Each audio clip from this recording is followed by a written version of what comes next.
आपकी तरजीह नहीं है, आप मुझसे लिखवा लें।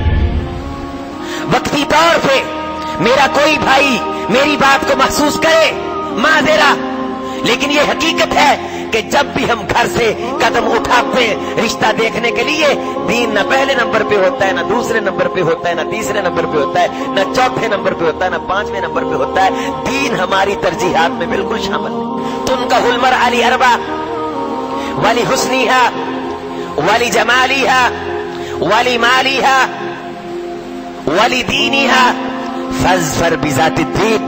जनाब मोहम्मद रसूलुल्लाह सल्लल्लाहु अलैहि वसल्लम ने फरमाया था, बेटे को पसंद करने वालों, अपने बेटे का रिश्ता शादी करने वालों, चार वजूहात की बुनियाद पे शादी की जाती है। जमाल देखा जाता है, हस्ब देखा जाता है, माल देखा जाता है, दीन देखा जाता है। जब तुम्हें दीन नजर आए, फज़फर बिज़ातिद्दीन, तुम उस रिश्ते को कबूल कर लो, अल्लाह तुम्हें इज्जतों से हमकनार कर। अहबाब, अगर दीनदार रिश्ता नहीं तो मेरे घर में दीनदार अफराद पैदा नहीं होंगे।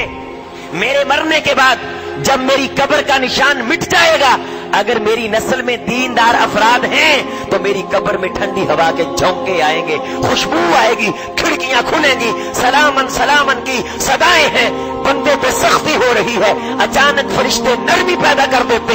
इस्राइली रिवायात में काबिल सनद, अगर चला तो सद्दिकू वला तो कज़्ज़िबू, बंदा बोल करके पूछता है, फरिश्तों मेरे ऊपर सख्ती थी, अल्लाह ने नरमी क्यों कर दी है? फरिश्ते बोल करके कहते हैं, तेरी नस्ल में एक बच्चा पैदा हुआ है, उसने रब के नाम को बुलंद किया है, अल्लाह ने उस नाम की बरकत से तेरी सख्तियों को आसानियों में तब्दील कर दिया।